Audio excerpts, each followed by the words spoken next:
Olá, o tema do vídeo de hoje é a revolução da heresia, de escolha à condenação.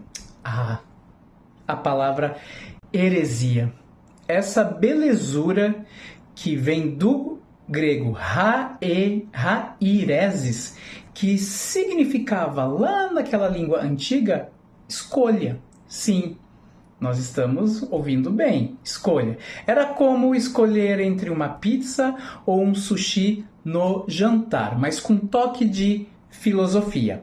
Catherine Nixey, uma classicista que parece ter talento especial para desenterrar curiosidades, nos lembra que na Grécia Antiga, heresia era simplesmente a escolha de seguir uma determinada escola de pensamento. Por exemplo, se você fosse fã de Galeno, aquele médico famoso grego, você pertenceria à exeriarca dele.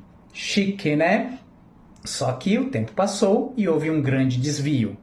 Aí chega Jesus Cristo, que foi um superstar lá na Palestina. E tudo muda com a palavra heresia. Jesus se apresenta como o caminho, a verdade e a vida, sem deixar espaço para outras opções. Como resultado, a escolha começou a parecer mais uma traição do que uma simples decisão pessoal. O cristianismo, então, começou a se espalhar como fogo em palha seca e, com isso, as autoridades religiosas dessa religião nascente, elas começaram aos poucos a pôr as suas manguinhas de fora. Por quê? Afinal, como manter ordem se há tantas verdades existentes? Eis que então entramos na era dos hereges, na Idade Média. No início, vamos voltar um pouquinho, havia uma verdadeira festa sobre as ideias de Cristo. Havia versões que não eram exatamente as mais benéficas para a sua imagem, como, por exemplo, o Evangelho da Infância de Tomé, que retrata o pequeno Jesus como uma criança meio temperamental, que eliminava fisicamente quem não concordava com ele. Só que à medida que o Império Romano foi aceitando o cristianismo e este se tornou até religião oficial, os hereges, eles passaram a ser vistos como uma ameaça real. Os gnósticos, por exemplo, acreditavam que o mundo era tão ruim que Jesus nem estava aqui de fato. Ele era apenas um espectro. E quem poderia culpar os líderes da recente igreja por querer silenciar essas pessoas que ousavam escolher uma outra forma de pensar? Houve então o grande decreto. Ano 381 d.C., imperador Teodósio I decidiu que todos no império deveriam acreditar na Trindade. Ele lançou um decreto que basicamente era isso: se você acredita na nossa versão de verdade, se você não acredita, na nossa versão, então você é um herege e merece ser tratado como tal. Assim, heresia deixou de ser uma escolha para ser um erro fatal, de fato fatal, com a perda da vida. A partir desse momento, ser chamado de herege, ou seja, a partir do século IV, era como receber um selo de aprovação ou um selo de alvo para ser perseguido.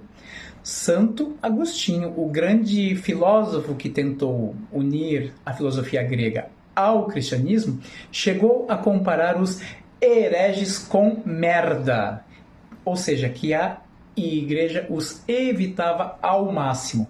As leis contra eles eram tão severas que incluíam multas pesadíssimas e até o exílio. E não pense que essa perseguição foi só algo do final do Império Romano ou da Idade Média. Ela penetrou na modernidade. Galileu Galilei foi considerado herege por afirmar que a Terra gira em torno do Sol. Olha o drama. A igreja não estava preocupada com a alma das pessoas, estava defendendo o seu poder e a manutenção dele pelo monopólio da cultura e da sabedoria. Mas ventos bons sopram, né? E com o passar dos séculos, herege passou a ser utilizado para descrever qualquer um que desafiasse as autoridades. Ainda não é o ideal como era lá na Grécia Antiga. Hoje, no dicionário Roais, que é um dos mais respeitados, herege é o quê? Alguém que adota ideias contrárias à aceita por um grupo. Uma verdadeira metamorfose com a Idade Média. A segunda definição que está nesse grande dicionário indica que, ampliando esse sentido básico primário, herege é o quê? É que ou quem adota ou sustenta ideias, opiniões, doutrinas contrárias às admitidas por um certo grupo. E não foi a única definição que foi alterada ao longo do tempo. Podemos também chamá-lo de heterodoxo, que também é um presente grego. Heteros, em grego, significa diferente e doxa, opinião. Ambas palavras correntes na língua de Platão. Pois é, né, gente? Então, e qual é o antônimo de heterodoxo? Ortodoxo. Orto, reto, mas no sentido de certo, correto, caminho reto. Que significa o quê? Ortodoxo. Aquele que professa ou que segue os padrões, normas ou dogmas que são tradicionais.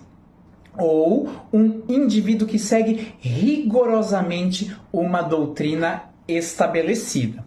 Assim vemos como uma simples palavra pode passar de um conceito neutro, como era lá na antiguidade, para uma condenação mortal. A heresia se tornou sinônimo durante muitos séculos de perigo, traição, em um mundo que professava uma única verdade que era imposta pela igreja. E tudo começou pelo fato de haver escolha. E aí houve depois a falta dela. Espero que tenham gostado e hoje em dia sejam hereges sem medo, desde que o Estado seja laico. Mas isso aí é papo para o nosso próximo e tão aguardado vídeo sobre laicidade do Estado moderno. Beijos!